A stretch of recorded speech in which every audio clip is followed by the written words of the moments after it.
Juin 1993, pour la première fois dans l'histoire du Burundi, un président issu de l'ethnie majoritaire du pays est élu au suffrage universel. Les élections présidentielles et législatives se sont déroulées sous la supervision de la communauté internationale et particulièrement sous la houlette du célèbre NDI, le National Democratic Institute. Le président Dadaye, Melchior, sort largement vainqueur de ces élections et est investi le 10 juillet 1993 en présence de plusieurs chefs d'État et de délégations étrangères. Le major Pierre Buyoya passe son bâton de commandement à son successeur élu qui devient le commandant en chef des forces armées burundaises.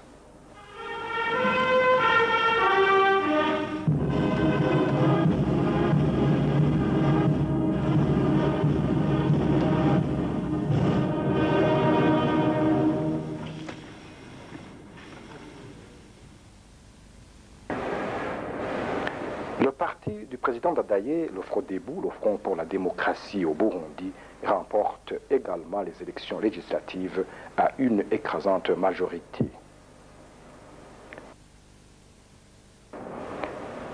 Octobre 1993, moins de 4 mois après ces élections, un désastre s'abat sur le pays.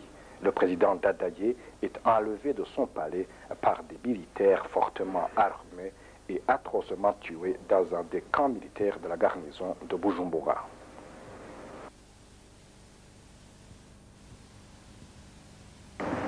Ses proches collaborateurs sont également assassinés, indistinctement d'ailleurs de leur appartenance ethnique, mais très distinctement de leur appartenance politique.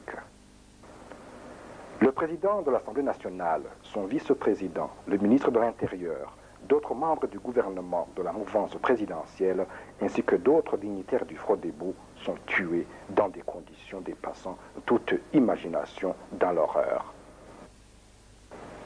Le corps de Dadaye sera retrouvé mutilé et enterré comme celui d'un vulgaire brigand à quelques mètres seulement d'un camp militaire de Bujumbura où ses bourreaux l'avaient enterré à la sauvette.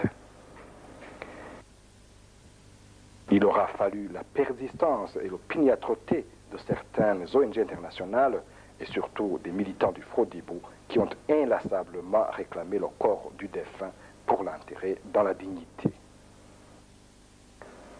Pour le chef de l'État, major général de l'armée putschiste, la mort de Dadaye n'est nullement un drame. Le déroulement, je n'ai pas tout suivi. Le déroulement, je ne peux pas tracer le déroulement de l'affaire. Mais ce que je peux vous dire, c'est que dans cette nuit, le Burundi a perdu un président, a perdu les plus proches collaborateurs du président. Et en même temps, le lendemain, le peuple burundais a perdu beaucoup de sa population. Ce que je peux vous dire, c'est que le Burundi a vécu un drame que je pourrais qualifier de un drame très... un drame, je dirais, un drame, c'est peut-être un mot très fort, on ne peut pas la qualifier, c'est un drame très fort que le Burundi n'avait jamais vécu.